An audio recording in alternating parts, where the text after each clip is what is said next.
cassure dans la voix, c'est un changement brusque ou non graduel de la masse des plis vocaux. La plus fréquente, c'est d'une masse épaisse à une masse fine rigide en allant vers l'aigu et d'une masse fine rigide à une masse épaisse en allant vers le grave.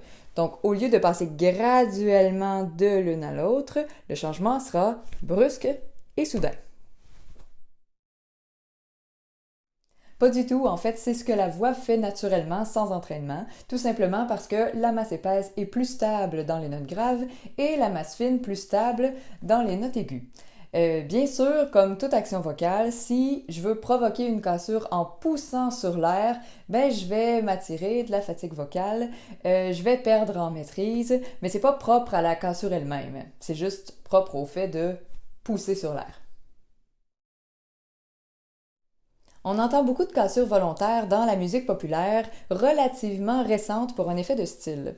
On l'entend beaucoup et bien d'ailleurs chez Sarah McLachlan par exemple, chez qui ça devient même un élément de l'identité vocale. At the end of the day.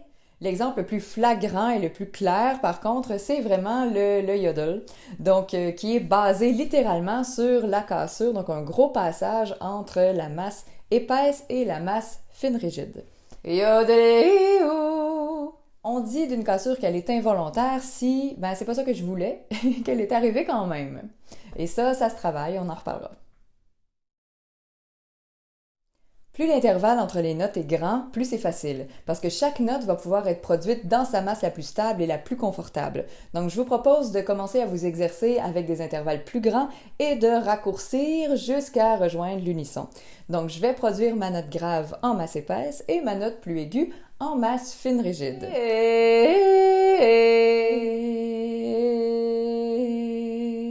Et quand ça va bien, je peux même faire l'inverse. Il faut se rappeler que plus on sort de la zone de stabilité d'une masse des plis vocaux, plus le degré d'effort à fournir va différer.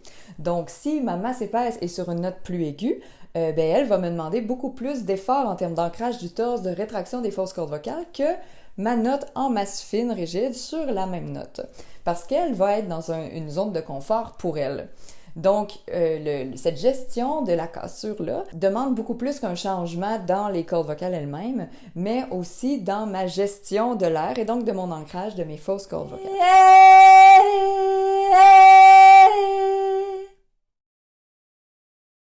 On l'utilise essentiellement pour une question de style. J'ai mis d'ailleurs dans la description sous la vidéo des exemples de cassures volontaires plus subtiles et plus courantes qu'on peut entendre.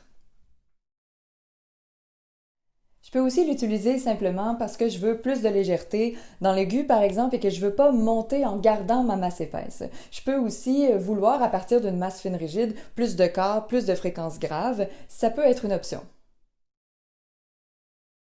C'est très intéressant à travailler aussi dans le cadre d'un entraînement vocal, parce que c'est un très bon entraînement musculaire pour les plis vocaux eux-mêmes. Donc on leur demande à la fois de passer d'une masse épaisse à une masse fine, mais aussi simultanément de passer d'un état de souplesse à un état de rigidité.